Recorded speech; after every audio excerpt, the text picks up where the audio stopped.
آپ نے اس مثال کو برا نہیں ماننا. یہ قرآن کے اندر اللہ تعالیٰ نے علماء سو کو کتے کی مثال سے بیان کیا ہے سورۃ الاعراف کے اندر، وہ بلعام بن بورا کے بارے میں، کہ اللہ تعالیٰ فرماتا ہے یہ کتے کی مثال ہے، زبان ہانپتا رہتا ہے. یعنی کتا لالچی ہوتا ہے نا، دنیا پرست ہوتا ہے نا، دنیا کی دولت کی خاطر. اور قرآن حکیم میں جتنی آیات دنیا کی دولت کے اوپر اور دنیا پرستی کے اوپر اور آیات کو بیچنے کے بارے میں دنیا کی دولت کے عوض آئی ہیں، وہ ساری علماء سو کے بارے میں آئی ہیں. اور میں نے پورا لیکچر دیا مسئلہ نمبر 51 رزق حرام کی مذمت، دنیا پرستی کا انجام اور اس کا علاج، اس میں نے یہ ساری آیات بتائی ہیں، علماء کے بارے میں آئی ہیں. اللہ تعالیٰ میں کتے کی مثال ہے کیونکہ وہ زبان ہانپتا رہتا ہے. یعنی کتے کی عادت ہے، وہ اگر وہ پیڑ بھی بھرا ہو تب بھی وہ زبان ہانپتا رہتا ہے، منہ مارنے کے لیے وہ تیار ہوتا ہے. ایسا وہ دنیا کا کتا بن جاتا ہے. اب مجھے بتائیں دین کی حفاظت کی ذمہ داری دنیا کے اندر اللہ تعالیٰ نے کس کے ذمہ کی تھی؟ علماء کے. جو دین تھا، ویسے تو یہ پوری امت ہی اللہ تعالیٰ نے اس اعتبار سے اس امت کو ذمہ داری لی، لیکن پرٹیکولرلی لیڈرشپ کن لوگوں کے ہاتھ ہے؟ علماء کے ہاتھ. جب علماء ہی کتاب و سنت کا جنازہ نکالنا شروع کر دیں، کتاب و سنت کو ماننا چھوڑ دیں اور قرآن و سنت کی غلط تعویلات کرنا شروع کر دیں، قرآن و سنت کے خلاف عقائد امت کو بتانا شروع کر دیں اور دنیا کی دولت کی خاطر لوگوں کو غلط چیزیں اور غلط فتوے بتانا شروع کر دیں، لہذا وہ علماء جو دنیا کے کتے بن جائیں، یعنی دنیا پرستی کے اندر پڑ جائیں، وہ سب سے بڑے اسلام کے دشمن بن جاتے ہیں. اب جناب اگلی آیت سورہ النحل کی آیت نمبر 106 بڑی اہم آیت ہے. اس میں اللہ تعالیٰ نے یہ حکم فرمایا اور اجازت دے دی کہ اگر کسی شخص کے لیے زندگی موت کی کشمکش بن جائے اور وہ اپنی زبان سے کلمہ کفر بھی بول دے تو اس کا ایمان ضائع نہیں ہوگا. ایک تو وہ اعلیٰ ترین درجہ ہے نا، جو مسند امام احمد میں صحیح حدیث ہے، حضرت معاذ ابن جبل کو نبی صلی اللہ علیہ وسلم نے نصیحت کرتے ہوئے فرمایا تھا کہ معاذ، اللہ کے ساتھ کسی کو شریک نہ ٹھہرانا، خواہ تمہارے ٹکڑے ٹکڑے کر دیے جائیں، تمہیں آگ میں جلا دیا جائے یا تمہیں سولی پہ لٹکا دیا جائے، اللہ کے ساتھ شرک نہ کرنا. شرک بہت سینسٹیو ایشو ہے، تو وہ تو اعلیٰ ترین درجہ ہے کہ انسان مرنے کے لیے تیار ہو جائے. بخاری اور مسلم کی متفق علیہ حدیث ہے، اس نے ایمان کی حلاوت چکھ لی جس میں 3 نشانیاں موجود ہیں. نمبر 1، اللہ اور اس کا محبوب صلی اللہ علیہ وسلم اسے پوری دنیا میں سب سے بڑھ کر محبوب ہو جائیں. نمبر 2، دوستی اور دشمنی کا معیار اللہ کی ذات اس کے لیے بن جائے. اور نمبر 3، کفر کی طرف لوٹنا اس کے لیے اتنا ہی مشکل ہو جائے جتنا زندہ آگ میں جلایا جانا. وہ آگ میں جلنے کے لیے تیار ہو جائے لیکن اسلام نہ چھوڑے، وہ ایمان کی حلاوت چکھ لے گا. یہ تو اعلیٰ ترین درجہ ہے. لیکن ایک ہے قانونی درجہ، فتویٰ، وہ یہ ہے سورۃ النحل آیت نمبر 106، من کفر باللہ، جو کوئی اللہ تعالیٰ کے ساتھ کفر کرے، من بعد ایمان ہی، بعد اس کے کہ وہ ایمان لا چکا تھا، اس کے دل نے گواہی دے دی کہ یہ قرآن حق ہے، اسلام حق ہے، الا من اکرہ وقلبہ مطمئن بالایمان، سوائے اس کے کہ جس کو مجبور کر دیا جائے، جبکہ اس کا دل ایمان پر ٹھکا ہوا ہو، مجبور ہو جائے زندگی بچانے کے لیے اگر وہ کلمہ کفر بول دے، دل میں ایمان رکھتا ہو، اس کے سوا اس کو اللہ تعالیٰ گرفت نہیں کرے گا. لیکن اس کے سوا اگر کسی نے کفر اختیار کیا، جس طرح یہ ہمارے یہاں ملک کے اندر ہوتا ہے، لوگ جو ہیں وہ باہر جانے کے لیے اپنے وہ قادیانی لکھوا دیتے ہیں، وہ کہتے ہیں جی خیر ہے دل میں، تو وہ نہیں، وہ زندگی موت یہ کشمکش تو نہیں بن جاتی کہ اس طرح تو دنیا پرستی کے لیے لوگ کرتے ہیں، تو ایسا کام نہیں، اس کی تو اللہ تعالیٰ چھوٹ دے دے گا. لیکن جو دوسرا ہے وَلَٰكِن مَنْ شَرَحَ بِالْكُفْرِ صَدْرًا، لیکن وہ جو بد نصیب ایسا ہو جائے کہ کفر کے لیے اس کا سینہ کھل جائے، اس کفر کی طرف دلی طور پر مائل ہو جائے، فَعَلَيْهِمْ غَضَبٌ مِّنَ اللَّهِ، تو ایسے لوگوں پر اللہ کا غضب ہے، وَلَهُمْ عَذَابٌ عَظِيمٌ، اور ان کے لیے بہت دردناک عذاب ہے، بہت بڑا عذاب. تو یہ بڑا سخت معاملہ ہے.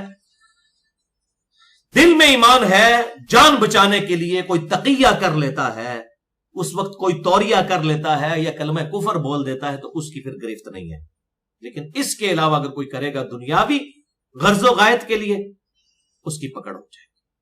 اور یہاں پر میں ایک ضمناً مسئلہ بھی بتا دوں. آپ مجھے بتائیں، اجتہاد قیامت تک کے لیے جاری ہے؟ اللہ نے ہمیں عقل بھی دی ہے، یہ قرآن میں واضح آیت ہے کہ اگر کوئی زندگی موت کی کشمکش میں کفر بھی بول دے تو وہ مسلمان ہی رہے گا.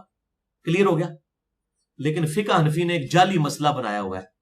وہ کہتے ہیں کہ اگر کسی سے گن پوائنٹ کے اوپر، تلوار کی نوک کے اوپر اپنی بیوی کو طلاق ڈلوا دی جائے، وہ کہتے ہیں طلاق ہو جائے گی. استغفر اللہ تو بولی، یعنی جب کسی کی مت ماری جائے نا تو اس قسم کے مت، یعنی ایمان جو سب سے بڑی چیز ہے، قرآن کہہ رہا ہے ایمان تو نہیں جائے گا. اور یہ دین تو دین فطرت ہے، عقل پر ہے. یعنی ایمان نہ جائے، جان بچانے کے لیے وہ کفر بول دے، اور کوئی جان بچانے کے لیے اپنی بیوی کو طلاق دے دے، اس کی بیوی چلی جائے. یہ فقہ حنفی کا پیٹ مسئلہ ہے، اور آج تک فقہ حنفی کے علماء نے اس سے رجوع نہیں کیا. ان کا آج بھی یہ پیٹ مسئلہ ان کی کتابوں میں لکھا ہوا ہے، اور یہ کام کوئی آج سے نہیں، یہ پرانے بابوں نے خراب کیا ہوا ہے. یہ قاضی ابو یوسف جو امام حنیفہ رحمہ اللہ کے شاگرد تھے، امام ابو حنیفہ رحمہ اللہ المتوفی 150 ہجری، انہوں نے چیف جسٹس کا عہدہ قبول نہیں کیا تھا. خلیفہ منصور نے آفر کی تھی ہارون رشید کا جو باپ تھا کہ تم یہ عہدہ قبول کر لو. انہوں نے کہا اگر میں نے یہ چیف جسٹس کا عہدہ قبول کر لیا تو مجھے تیری مرضی کے فتوے دینے پڑیں گے. تو اس نے امام حنیفہ رحمہ اللہ کی محبت میں ان کو جیل میں قید کروا دیا. دیکھیں یہ کیسی محبت ہے کہ جی تسی یہ چیف جسٹس کا عہدہ قبول کرو. اور حتیٰ کہ جب وہ بالکل نہ مانے تو ان کی محبت میں ان کو زہر دے کر شہید کر دیا. جو میں کہتا ہوں نا، فکر حسین ہمیشہ زندہ ہے. حضرت حسین حق کے لیے کھڑے ہوئے تو یہ ختم نہیں ہو گئی فکر حسین. کبھی امام حنیفہ حق کے لیے کھڑے ہوئے، کبھی احمد بن حنبل نے معتزلہ کے خلاف کھڑے ہو کر جب وہ ماریں کھائیں، کبھی امام نسائی رحمہ اللہ نے ناسبیوں کے خلاف حضرت علی کی شان بیان کرتے ہوئے خصائص علی کتاب لکھی اور ناسبیوں نے انہیں قتل کر دیا. یہ قیامت تک فکر حسین جاری ہے. اور امام حنیفہ رحمہ اللہ جو ہے وہ شہید کر دیے گئے. اور اب انہی کا شاگرد ہے قاضی ابو یوسف، جسے امام ابو یوسف کہتے ہیں، المتوفی 199 ہجری. اس نے وہی عہدہ قبول کر لیا. یعنی استاد نے جان دے دی کہ میں دنیا کا کتا نہ بن جاؤں کہیں اس عہدے کو قبول کر کے اللہ کی بارگاہ میں مارا نہ جاؤں ان منحوس حکمرانوں کی وجہ سے بنو عباس کے کہ مجھ سے غلط فتوے لیں گے. اس شخص نے اپنی جان دے دی، شہادت کے مرتبے پہ پہنچ گیا، اور شاگرد نے وہی عہدہ قبول کر لیا. اور اس کی بنیاد پہ پھر وہ ظاہر سلطنت عباسیہ 3 براعظموں میں پہنچی ہوئی تھی. پھر انہوں نے گن پوائنٹ کے اندر تلوار کے زور کے اوپر پوری دنیا کے اندر فقہ حنفی پھیلائی ہے. یہ جو آج کہتا ہے نہیں حنفی اتنے زیادہ کیوں ہے، وہ اس لیے زیادہ ہے بھائی. 700-800 سال بنو عباس کی حکومت رہی ہے، اس لیے وہ زیادہ ہے.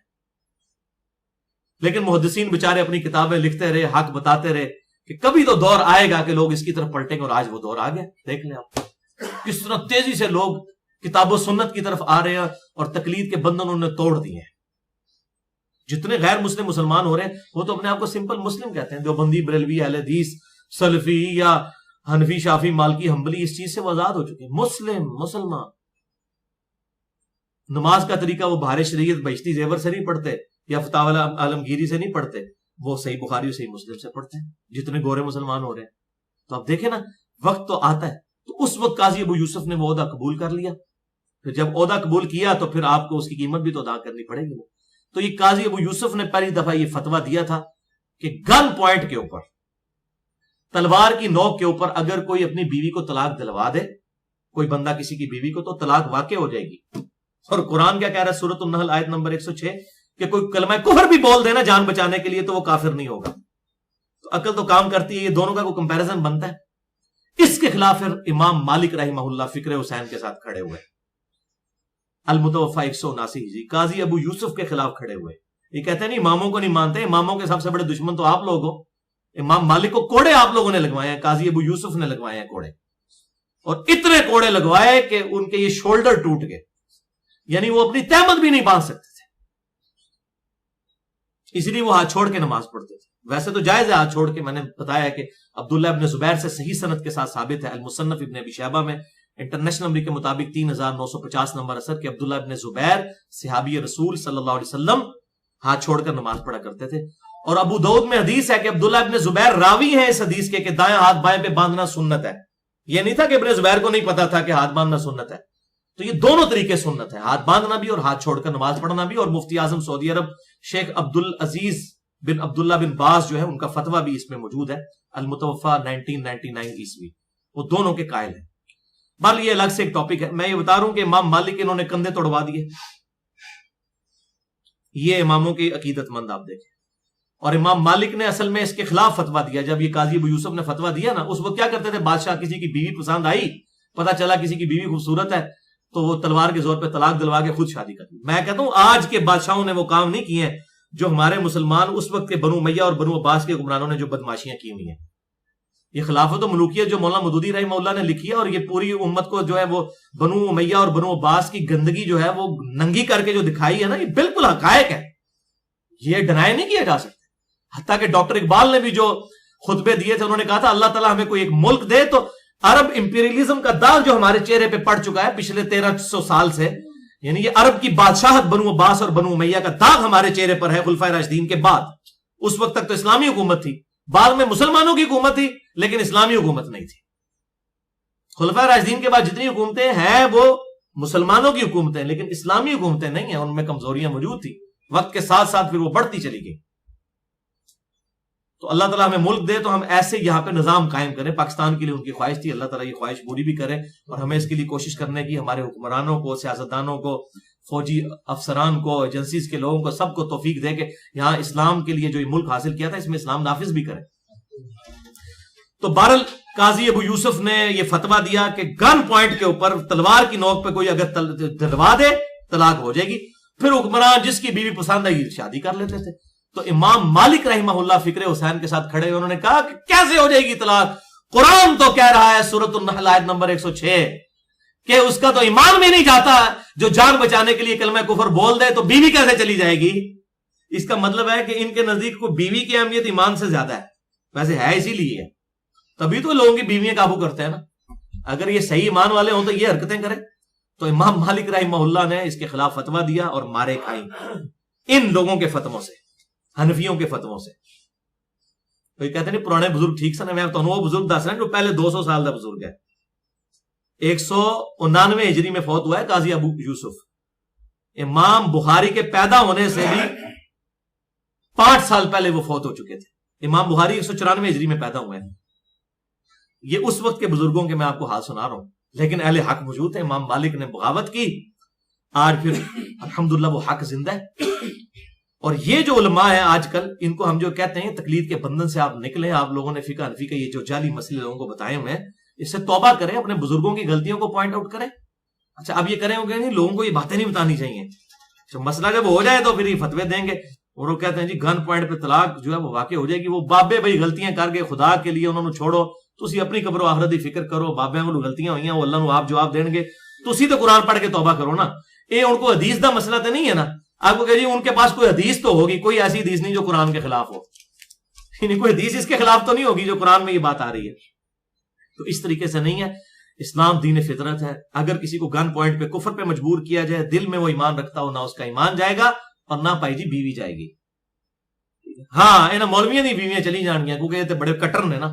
عوام تو بیچاری سیدھی سادھی مسلمان ہے، یقین کریں عام عوام کو تو پتہ ہی کچھ نہیں ہے کہ جناب جتنا ضروری نبی صلی اللہ علیہ وسلم کو ماننا ہے، اتنا ضروری جو ہے وہ امام حنیفہ، امام شافعی، امام مالک یا ان ائمہ کو ماننا بھی اتنا ہی ضروری ہے۔ یہ کو دین کا عام آدمی کو نہیں پتا۔ احترام کرتے ہیں، ہم بھی احترام کرتے ہیں، ہم تو اماموں کی جوتیوں کی خاک کے برابر بھی نہیں ہے، لیکن ان کے نام پہ جو فرقے بنائے ہیں بالکل غلط ہے۔ حضرت عیسیٰ علیہ السلام کی ہم عزت کرتے ہیں، لیکن عیسیٰ علیہ السلام کے نام کے اوپر جو شرک پھیلایا گیا ہے اس شرک کی ہم مذمت کرتے ہیں۔ عیسیٰ علیہ السلام تو وجیہ فی الدنیا والآخرہ۔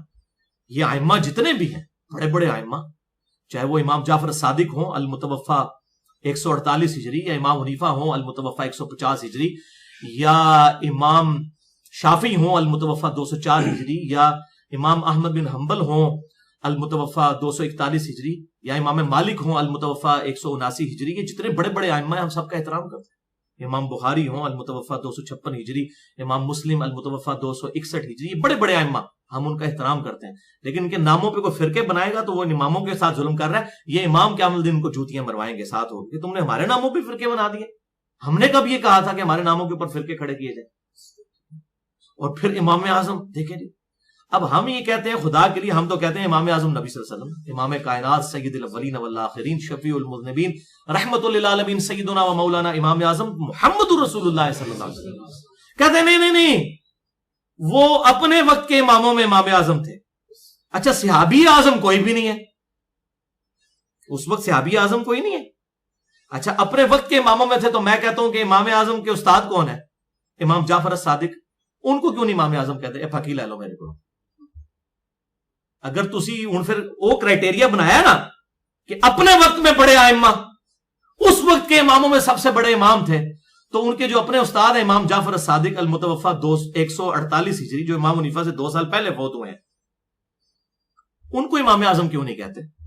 ان کو کہیں، وہ تو اہل بیت میں سے ہیں، حضرت حسین کے پڑپوتے ہیں، امام جعفر الصادق بن محمد باقر بن علی بن حسین بن علی، ان کو کیوں نہیں امام اعظم کہتے؟ تو یہ بس وہ اپنے بزرگوں کو اپنا بزرگوں کو امام اعظم مانتے ہیں، وہ سارے ہی مانتے ہیں، وہ جس کا جو دل ہوگا، محدث اعظم، مفسر اعظم، مفتی اعظم پاکستان، مفتی اعظم انڈیا، مفتی اعظم بنگلہ دیش، جس کا جو ہے نا اپنے اپنے بابے وہ اعظم اعظم اعظم اعظم ہی کرتا رہتا ہے، ٹھیک ہے؟ تو ہم کہتے ہیں کہ یہ سارے جھگڑے سے، بابوں سے نجات حاصل کریں، امام تک ہی لفظ رکھیں، اور امام اعظم نبی صلی اللہ علیہ وسلم کو کہیں، اماموں کے اوپر امت کی ڈویژن نہ کریں۔ میرے پاس آ جاتے ہیں نا بعض کا وہ پوچھنے کے لیے، آپ کس امام کے ماننے والے ہیں؟ میں کہ جی میں امام حسین دا ماننے والا، چلو نہیں وہ امام حنیفہ، میں کہ جی دسو امام حنیفہ بڑے نہیں امام حسین؟ ٹھوک جاتے ہیں، ٹھوک ہو جاتی ہے، ادھر ہی پھوک نکل جاتی ہے، امام حسین بڑے، تو میں نے کہا وہ امام حسین کے آپ کیوں نہیں مقلد ہوتے ہو؟ ان کے ہو جاؤ نا، ہاں جان دینی پڑتی ہے نا، جان تو نہیں ہر بندہ دے سکتا، تو ٹھیک ہے، وہ بس یہ ناموں کی عقیدتیں ہیں بھائی میرے، اپنی اپنی عقیدتیں خود بخود بنائی ہوئی ہیں۔ اور یار اگر تم نے کوئی فرقے بنانا ہی تھے تو حدیث ہے ابو داؤد ترمذی نسائی ابن ماجہ میں، علیکم بسنتی و سنت الخلفاء الراشدین المہدیین، تم پر میری سنت اور میرے خلفاء راشدین ہدایت یافتہ کی سنت لازمی ہے۔ تم ان خلفاء راشدین کے اوپر نام کے اوپر کرتے تو ہمیں کوئی ٹھنڈ بھی پڑ جاتی، فقہ صدیقیہ، فقہ فاروقیہ، فقہ عثمانیہ، فقہ علویہ، لیکن اللہ تعالیٰ نے ان کو اس شر سے بچا کے رکھا ہے الحمدللہ، ان کے ناموں کے اوپر یہ چیز نہیں کھڑی ہوئی ہے، اور نہ انہوں نے اس قسم کے کام کیے ہیں کہ لوگ ان کے ساتھ یہ حرکتیں کرتے ہیں۔ بعد کے اماموں نے کہیں کہا کہ ہمارے ناموں کے اوپر فرقے کھڑے کیے جائیں، یہ ان ماننے والوں کے قصور ہے، ان کا کوئی قصور نہیں، ہم ان کا احترام کرتے ہیں، اور ہم کسی کو اجازت نہیں دیتے کہ ائمہ کے بارے میں کوئی زبان درازی کرے،